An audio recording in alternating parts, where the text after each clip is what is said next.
ఎక్కడికక్కడ simple governance ఉండాలి, effective government ఉండాలి.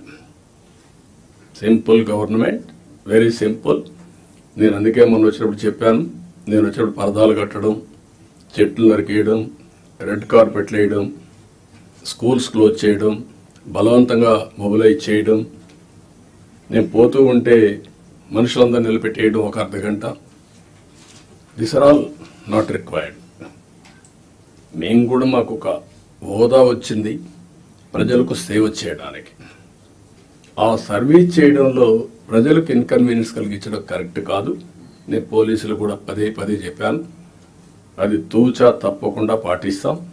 మీరు కూడా పోయినప్పుడు కలెక్టర్ పోతూ ఉంటే ఇప్పుడు కొత్తగా ఎమ్మెల్యేలు కూడా సైరన్ పెట్టారు, వాళ్ళు కూడా సైరన్ వేసుకొని పరిస్థితికి వచ్చారు. అంటే ఇవన్నీ కూడా ప్రజల్లో మనకు తెలియకుండా మన మీద ప్రజా వ్యతిరేకత బిల్డప్ అయ్యే పరిస్థితి తెచ్చుకుంటున్నాం. నేను అందరినీ కంట్రోల్ చేస్తున్నా. అడ్మినిస్ట్రేషన్ టోటల్గా ఒక సర్వీస్ మూడ్లో పోవాలి తప్ప ఒక అధికారాన్ని చలాయించే మూడ్లో పోవడం మాత్రం కరెక్ట్ కాదని మీ అందరూ కోరుతున్నా.